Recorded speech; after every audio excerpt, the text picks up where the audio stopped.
normally I would have dressed properly for the occasion, but I don't have any good Pokemon shirts to wear. The Sinnoh region's most bizarre Pokemon and Pokedex entries. Sinnoh may be my least favorite region, but I know you probably got some heaters in here, something to throw me for a loop. So don't disappoint me, alright? Chimchar. Chimchar's flame is produced by burning gas in its stomach. The flames do not go out in the rain like the flames on a Charmander's tail, but Chimchar's flame goes out when they go to sleep. What? Before going to sleep, it extinguishes the flame on his tail to prevent fires. So you telling me that Charmander just straight up got robbed? Charmander out here fighting for its life. Y'all seen the Pokemon episode of the anime? Charmander trying its best to keep that flame on his tail lit. Meanwhile, Chimchar out here, it can't go out. I don't know how the two are different or what type of fire Chimchar got, but hey, Prinplup. Because every Prinplup considers itself to be the most important, it can never form a group. Ain't that like the literal exact opposite of how penguins actually are? Aren't they like very community-based creatures? Am I tripping? This the starter I chose? I mean, I always choose the water types, but you? Oh lord, and here go Empoleon. This clown make even less sense. It avoids unnecessary disputes, but it will decimate anything that threatens its pride. How your pride getting threatened when you lonely creatures in the first place? Then you go and clap other Pokemon on the back of their neck with wings that can cleave through an ice flow, whatever that is.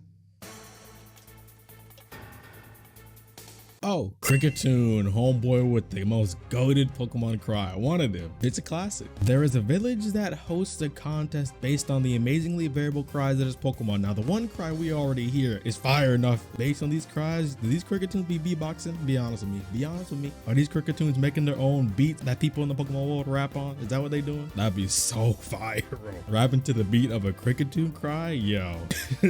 Somebody gotta do it. Omar, you the beat master, man. Make it happen. It even composes its melodies ad-lib. It literally is freestyling beats. Shinx, first evolution on one of the 10 Pokemon people use in this generation.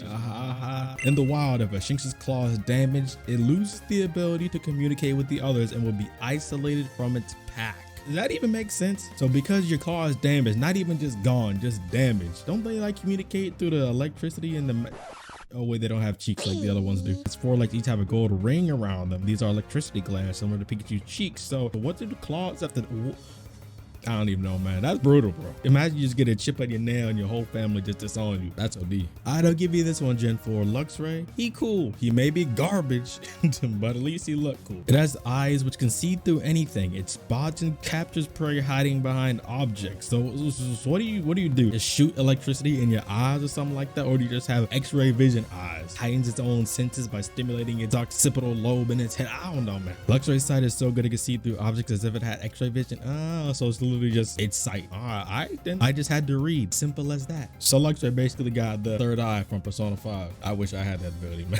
That'd be clean. Badoo, how can he get much more innocent than this, man? Look at him. Natural abilities. Badoo pollen is filled with poison, so it is extremely toxic and allergenic. The pollen also has the ability to induce harsh sneezing and runny noses. And if the Pokemon is raised on clean water, the pollen's toxicity increases further. Oh, I was capping. Badoo?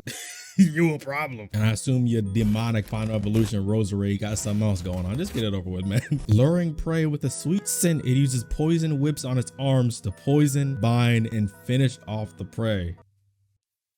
Reminds me of that one beast from Avatar June had with the sheer shoe with his long tongue that can paralyze people. Avatar fans, you know what I'm talking about. Its hands contain a cocktail of poisons. Any sort of stab will leave you close to death. Jesus Christ. So you got death on one hand and more death on this hand. Oh, okay. The poison in its right hand is quick acting. The poison in his left hand is slow acting. Both are life threatening. So you just got two deadly. You got options, huh? One is deadly, but it's fast. One's deadly, but it's slow. Why? Cranidos. Now, I used to really like the fossil Pokemon in Gen 4, but they kind of fell off for me. I like Shieldon more than Cranidos. A primeval Pokemon, it possesses a hard and sturdy skull lacking any intelligence within. I mean, if you banging your head up like that and you got that big of a forehead, you like 90% skull, 10% brain. Oh Lord, it gets worse. Rampardos, I'm sorry, bro. I'm sorry. Its skull withstands impacts of any magnitude, which is fire, but as a result, its brain never gets the chance to grow. So your brain is not growing whatsoever because of how hard you getting hit. The result of repeated headbutts is a skull grown thick and hard. However, its brain has shrunk in size compared with Granodos's. So it's not only is it not growing, it's shrinking. It's not only shrinking, it's less than a Granodos's brain. Mothim, please don't embarrass me. While it loves floral honey, it won't gather any itself. Instead, it plots to steal some from Combee. I get why you're stealing it from Combee, but why are you stealing it from Combee? What did Combee ever do to you? Look at them. And you're just robbing these Pokemon, huh? So you love the honey, but you're not gonna get any yourself. You're more powerful than these Combees. But I guess, I mean, there's so many worker drone Combees that it's like, hey, if I can just rob y'all, why get it myself? It's like I could either A, get it myself, or 2, rob y'all. These Pokemon ruthless, bro. But we knew this. Cherim, and there's 2 different Cherims, Overcast and the Sunshine one. Look at how happy Cherim is, boop. But we learned from Badoo, just because they look cute. Behavior. Every time Cherim blooms, it releases all of its anger to keep itself happy. Why are you so angry though? I mean, I'm glad he can find a way to keep yourself happy, but all what anger? I mean, Cherubi's always been happy. Maybe anger of having this little berry stole. That's actually kind of sad, but happy at the same time. Like, it makes you wonder what pent up anger was it having, but at the same time, it's like, hey, you can just get rid of it all. That's fire. Shellos. You know, I gotta go with the EC one. Look at how he turned back to the camera. That's my boy. It is known to sweat a greasy purple fluid when stressed. This fluid is extremely sticky, similar to the defensive purple ink of real life sea hares. Oh, that's nasty. Subjecting this Pokemon to a strong force causes it to secrete a strange purple fluid. Though harmless, the fluid is awfully sticky, which is kind of hilarious because this Pokemon gets sticky hold. So I guess A, it keeps the items you put on it because all that greasy old sweat just lathering.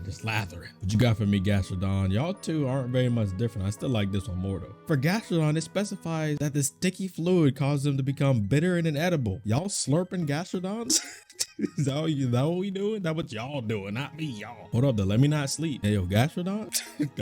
Drifloon, you already know the drill about Drifloon and Drifblim, you know what I'm saying? But I'm gonna talk about the Anyway and how much of a demon these cute Pokemon are. Dang. Drifloon has been given the reputation of being the signpost for wandering spirits. It will carry children who are foolish enough to grab hold onto its arms in the afterlife. If its body bursts open, Drifloon will release its soul and emanate a loud sound. It's absolutely terrifying. First of all, whoever invented balloons in the Pokemon world probably based it off of Drifblim, and you doing that? Demon. Drifloon yearns to seek friendship with children, but will run away in panic if handled roughly. So you seek friendship with children. Is it to kill them?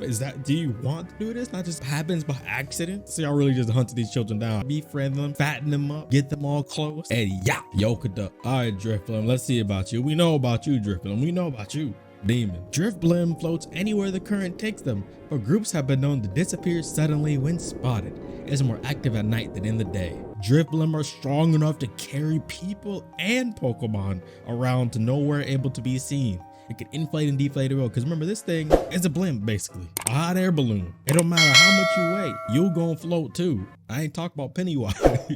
There's a rumor that if you catch a Drifblim floating on the wind at dusk, you'll be carried away to the afterlife. Basically, you go wind up waking up dead somewhere, they don't know where, but hey, it's over for you. Mismagius. I always liked Mismagius. Mischievous was always a really cool Pokemon. I probably gained a lot of my respect for Mischievous in Pokemon Coliseum. Getting this cool evolution with the big old witch hat, the smirk, dope Pokemon. Sometimes Mismagius can be considered as elusive, since nobody can portend when it will torture or give blessings to people on a whim. Those wild counterparts are being dreaded. Mismagius can screech its mantra-like voice, which can both make its foes get into trouble or make others feel blessed. While its curses can inflict severe headaches and terrifying visions, it can cast spells to make 2 people fall in love.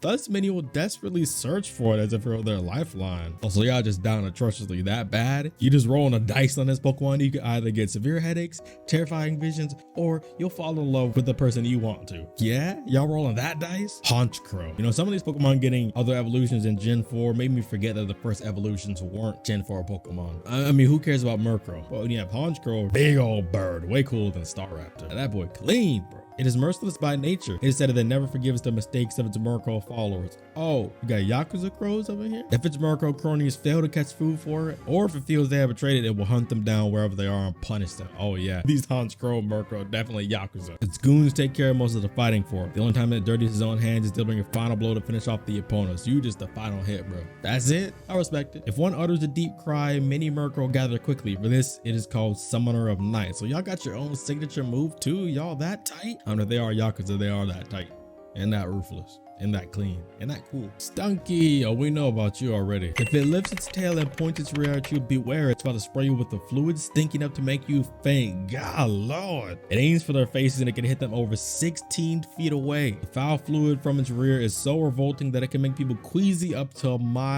miles away. Golly, smelling it is one thing, but still strong enough to make you feel queasy?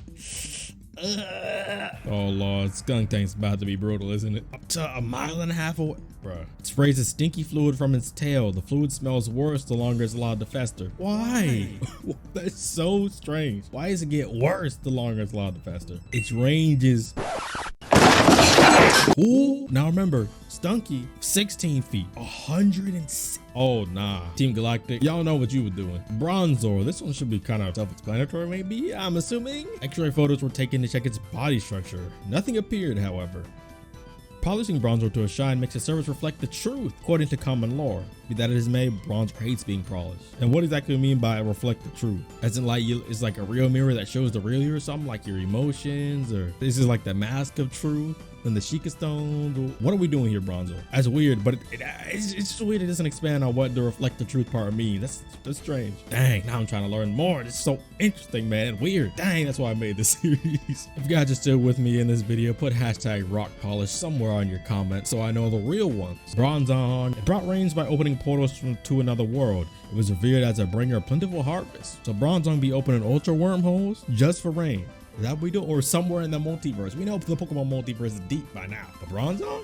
Hello? Chatot, why are you so angry? I thought you were nice, but why are you so angry? Its tongue is just like a human's. As a result, it can cleverly mimic human speech. That's why? Regular parrots don't even have tongues like humans. I mean, hey, it's an explanation. That's clever. Weird, but that's clever. Spiritomb, very underrated Pokemon. One of the only actual like 2 or 3 good Pokemon on Cynthia's team. Yeah, I said it. Its body is connected to a stone base with a small fissure in it, supposing it was released when the seal was broken halfway, but still bound to the stone. And you can see like the little face on it too, like that. It is said that Spiritomb are composed of 108 spirits, but could as well be the reason for its Pokedex number to be 108, referring to the 108 spirits. That'd be clever. Why exactly 108? I guess it doesn't need to be a why, it just is what it is. If you got some cool lore, I'm all about it. All Spiritomb's mischief and misdeeds compel the traveler to use a mysterious spell to bind Spiritomb to an odd keystone. Hold that L, Spiritomb. That's what you get. And that was 500 years ago that happened. Dang. Clown. I mean, Riolu and Lucario are staples, so there's not really much to say about them, except that they have their own literal kingdom called the Lucario Kingdom that they just reside in. So what's so special about y'all? I mean, I guess it just is what it is, but dang. Hippopotas. I like Hippowdon a lot, but Hippopotas, why your nose like that, bro? Close it up. It enshrouds itself with sand to protect itself from germs. It's not enjoy getting wet. I mean, I get the wet part, but germs? You a wild animal creature. Dang, Pokemon, why are you worried about germs like that, bro? I mean, I guess it wants to stay clean. You can protect yourself with your natural armor, then go ahead, Gara. It lives in arid places. Instead of perspiration, it expels grainy sand from its body. So it don't sweat, it just expels sand from its body. That's like if we sweat, but instead of the salt coming out with water, it just came out as salt on our body. That's so weird to think about. Magnuson, one of my favorite steel and electric type Pokemon. I'll give it to you, Gen 4. You did give me Magnuson. I love Magnuson. As it zooms through the sky, this Pokemon seems to be receiving signals of unknown origin while transmitting signals of unknown purpose. And y'all ain't investigate this man yet? These Pokemon plotting against y'all as we speak. Don't act like you don't know. You made a Pokedex entry about it. You researched it, cataloged it, sold it. Receiving is one thing, but transmitting too? Oh nah. Don't say that Magnuson receives signals from space via the antenna on his head and is being controlled by some mysterious being. This giving me like a BGM, LGM vibes. They know about this. But I mean, I guess at the same time, it's like the origin's unknown that it's transmitting to and from, but I mean, I guess that means they try to track it, but it's so weird. Magnuson, what you up to? Licky. I'm gonna tell you right now, don't trust this fat balloon dressed well upside down Wi-Fi signal airhead tongue Pokemon. Do you see this thing? Run. Licky can do just about anything with its tongue, which is as dexterous as a human hand. Don't touch me now. Don't be wrapping your tongue around thing with your tongue that's like as much bending capability as the fingers. Don't do it. In contrast, Licky's use of his fingers is clumsy. Yeah, use them fingers more. more. Don't touch me with that tongue. Keep it inside your mouth. The saliva contains a lot of components that can dissolve anything. The numbness caused by their lick does not dissipate. So not only does it have components that can dissolve anything, so they can take this licky saliva and turn it into a dangerous acid, but at the same time, the numbness caused by the lick does not dissipate. Game Freak, was that necessary? Why? Leafeon, one of the first new evolutions introduced in a while, actually, with Glaceon this generation. Its cellular composition is closer to that of a plant than an animal. That's really interesting, actually. That it can function like an animal, but its cellular composition is more closer to the plant side. So it really runs that deep. Leafeon also can use photosynthesis like to produce energy without eating. So it's like an omnivore, but it's more of a plant than animal, which is really strange, but interesting. I'm intrigued. Leafeon, I like you some more. That's a really interesting fact about you. When you see Leafeon asleep in a patch of sunshine, you'll know it is using photosynthesis to produce clean air. Give me some of that. So that air in a can, like we Neo the world is with you. Y'all know exactly what I'm talking about. Let me know. Porygon Z. So what you got for me, Pillboy? Its programming was modified to enable it to travel through alien dimensions. Seems there might have been an error. ...